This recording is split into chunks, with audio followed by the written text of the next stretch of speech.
Class 7, Chapter Reproduction in Plants, Module 6, Tissue Culture, Vegetative Propagation, Advantages and Disadvantages. Hello friends, हम previous module में artificial methods of vegetative propagation के बारे में discuss कर रहे थे. अच्छे से समझ आया था ना? गुड. इस मॉड्यूल में हम आर्टिफिशियल मेथड्स में से एक और मेथड टिश्यू कल्चर के बारे में जानेंगे और फिर वेजिटेटिव प्रोपगेशन के एडवांटेजेस और डिसएडवांटेजेस के बारे में डिस्कस करेंगे. तो चलिए शुरू करते हैं टिश्यू कल्चर से. Tissue culture. Friends, tissue culture एक टेक्निक है जिसमें किसी भी प्लांट टिश्यू के एक छोटे से पोर्शन से हम एक नया प्लांट प्रोड्यूस कर सकते हैं. है ना इंटरेस्टिंग सी बात? Tissue culture is a technique of raising new plants from a tiny portion of the plant tissue called explant on a culture of synthetic medium under aseptic conditions. मतलब चलिए समझते हैं डिटेल में. एक सिंथेटिक मीडियम लेते हैं जिनमें बहुत से न्यूट्रिएंट्स होते हैं और इसे हम न्यूट्रिएंट मीडियम भी कहते हैं. इसमें प्लांट टिश्यू के बहुत छोटे से टाइनी पोर्शन जिसे कि हम एक्सप्लांट कहते हैं उसको कल्चर किया जाता है. कल्चर किया जाता है यानी कि ग्रो किया जाता है. कल्चर के टाइम पर यानी टिश्यू के ग्रो करने के टाइम पर एसेप्टिक कंडीशंस मेंटेन की जाती हैं. एसेप्टिक यानी फ्री फ्रॉम एनी इन्फेक्शन, यानी कंडीशंस ऐसी हों कि वहाँ पर कोई भी इन्फेक्शन ना हो, कोई भी माइक्रो ऑर्गेनिज्म ना हो. तो किसी भी इन्फेक्शन से फ्री कंडीशन में एक्सप्लांट को ग्रो करते हैं. टिश्यू के सेल्स डिवाइड करते हैं और ग्रो करते हैं. ये सेल्स ग्रो करके सेल्स का एक अनऑर्गेनाइज्ड मास बना लेते हैं जिसे हम कैलस कहते हैं. यानी बहुत सारे सेल्स इकट्ठे होकर एक अनऑर्गेनाइज्ड सा मास बना लेते हैं और इसे हम कैलस कहते हैं. The cells of explant divide and grow into an unorganised mass of cells called callus. Certain hormones are also added in the nutrient medium. Nutrient medium में कुछ हार्मोन्स भी ऐड किए जाते हैं और ये हार्मोन्स कैलस में प्लांटलेट फॉर्मेशन यानी छोटे छोटे प्लांट्स के फॉर्मेशन को इंड्यूस करते हैं. इंड्यूस करना मतलब हार्मोन्स की वजह से ही प्लांटलेट्स फॉर्म होते हैं. ये जो प्लांटलेट्स बने हैं इन्हें फर्दर ग्रोथ के लिए हम मॉइस्ट सॉइल में ट्रांसफ़र कर देते हैं.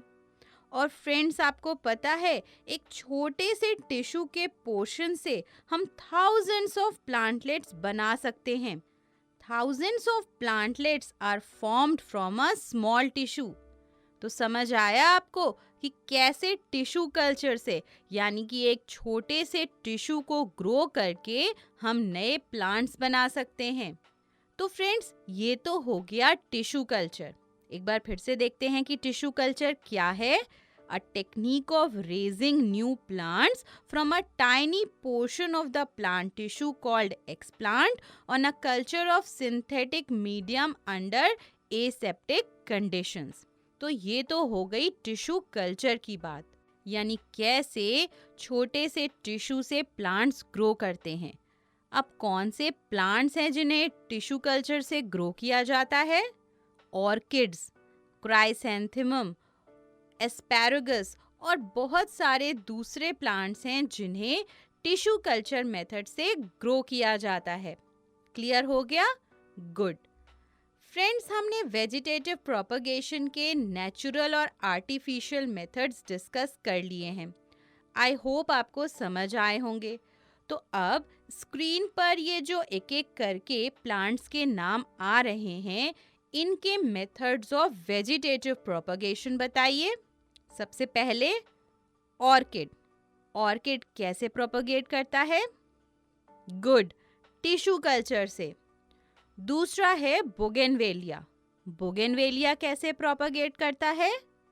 वेरी गुड, स्टेम कटिंग और लेयरिंग के मेथड से। और थर्ड है मैंगो। क्या आप बता सकते हो कि मैंगो को कैसे प्रोपगेट किया जाता है, या हमें मैंगो की न्यू वैरायटीज डेवलप करनी हो तो हम कैसे करते हैं? वेरी गुड, ग्राफ्टिंग मेथड से। इसका मतलब आपको ये कंसेप्ट क्लियर हो गया है। तो चलिए अब हम बात करेंगे वेजिटेटिव प्रोपगेशन के एडवांटेजेस और डिसएडवांटेजेस की, यानी इनसे क्या फायदे हैं और क्या नुकसान। सबसे पहले एडवांटेजेस। वेजिटेटिव प्रोपगेशन से हम बहुत क्विकली प्लांट्स को मल्टीप्लाई कर सकते हैं, यानी नए प्लांट्स प्रोड्यूस कर सकते हैं। So vegetative propagation, it is a quick method of multiplying a plant. जो प्लांट्स वेजिटेटिव प्रोपगेशन के थ्रू ग्रो किए जाते हैं, वो प्लांट्स सीड से ग्रो होने वाले प्लांट्स के कंपैरिजन में जल्दी मैच्योर हो जाते हैं। और जल्दी मैच्योर होने से क्या होता है? उसमें फ्लावर्स जल्दी आते हैं और फ्रूट्स जल्दी फॉर्म होते हैं। Plants grown by vegetative propagation method require less time to mature and bear fruits than those grown from the seeds. Third advantage है कि वेजिटेटिव प्रोपगेशन से जो प्लांट्स ग्रो होते हैं वो एक सिंगल पेरेंट से ग्रो होते हैं। इसीलिए जो न्यू प्लांट्स या नए प्लांट्स होते हैं वो बिल्कुल पेरेंट प्लांट की कॉपी होते हैं, यानी पेरेंट प्लांट की जो भी अच्छी, गुड और डिजायर्ड क्वालिटीज होती हैं वो as it is new plant में आ जाती हैं। तो समझ आया ना आपको कि वेजिटेटिव प्रोपगेशन से ग्रो करने वाले प्लांट्स पेरेंट प्लांट की एग्जैक्ट कॉपी होते हैं। The new plants are exact copies of the parent plants as they are produced from a single parent. चौथा एडवांटेज है कि इस मेथड से वो प्लांट्स जिनमें सीड नहीं होते, जैसे कि बनाना, शुगर केन और पाइनएप्पल, उन्हें भी इजीली ग्रो किया जा सकता है। So even seedless plants like banana, sugarcane and pineapple can be easily grown by this method. Fifth advantage है कि जो प्लांट्स वेजिटेटिव प्रोपगेशन से डेवलप होते हैं उन्हें सीड से ग्रो होने वाले प्लांट्स के कंपैरिजन में कम अटेंशन की ज़रूरत होती है। Plants developed by vegetative propagation usually need less attention than plants grown from seeds. तो फ्रेंड्स, ये तो हो गए एडवांटेजेस। और डिसएडवांटेजेस कौन कौन से हैं वेजिटेटिव प्रोपगेशन के डिसएडवांटेजेस? तो disadvantages of vegetative propagation are, first is that the diseases present in parent plant spread to all the daughter plants. हमने एडवांटेजेस में पढ़ा था कि क्योंकि एक सिंगल पेरेंट से ही प्लांट प्रोड्यूस होते हैं, तो जो भी उनकी क्वालिटीज होती हैं वो as it is daughter plants में आ जाती हैं।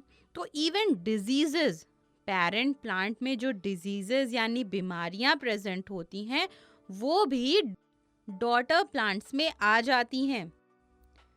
फ्रेंड्स, दूसरा डिसएडवांटेज ये है कि प्लांट के वेजिटेटिव पार्ट्स को नया प्लांट प्रोड्यूस करने के लिए सीड्स की तरह हम स्टोर नहीं कर सकते। The vegetative parts of the plant can not be stored like seeds. अब आते हैं थर्ड डिसएडवांटेज की तरफ, और वो क्या है? वेजिटेटिव प्रोपगेशन से एक छोटे से रीजन में बहुत सारे न्यू प्लांट्स प्रोड्यूस हो जाते हैं। इसकी वजह से क्या होगा? इसकी वजह से ओवर क्राउडिंग हो जाती है और प्लांट्स के बीच सनलाइट के लिए, न्यूट्रिएंट्स के लिए और वाटर के लिए एक कंपटीशन शुरू हो जाती है। ओवर क्राउडिंग की वजह से प्लांट्स प्रॉपरली ग्रो नहीं कर पाते। So the third disadvantage is that vegetative propagation causes overcrowding that leads to increased competition between the plants. और लास्ट डिसएडवांटेज ये है कि जो प्लांट्स वेजिटेटिवली प्रोपगेट होते हैं, ग्रो करते हैं, वो चेंजिंग एनवायरनमेंट में अपने को अडेप्ट नहीं कर पाते. The vegetatively propagated plants are unable to adapt in the changing environment.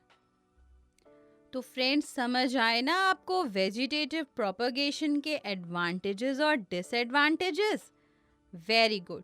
तो चलिए एक बार क्विकली हमने इस मॉड्यूल में जो भी कॉन्सेप्ट्स पढ़े हैं उन्हें हम रिवाइज कर लेते हैं. सबसे पहले हमने टिश्यू कल्चर के बारे में डिस्कस किया था और हमने पढ़ा था कि tissue culture it is a technique of raising new plants from a tiny portion of the plant tissue called explant on a culture of synthetic medium under aseptic free from any infection conditions.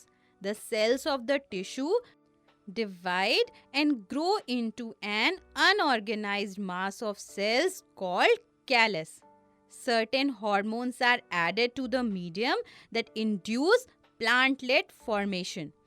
Thousands of plantlets are formed from a small tissue, and these plantlets are then transferred to the moist soil for further development. Orchids, chrysanthemum, asparagus and many other plants grow by tissue culture method. इसके बाद friends हमने advantages of vegetative propagation discuss किए थे और वो हैं first, quick method of multiplication. Second, plants mature in less time. Third, new plants are exact copies of the parent plant. Fourth, seedless plants can be grown. Fifth, plants need less attention.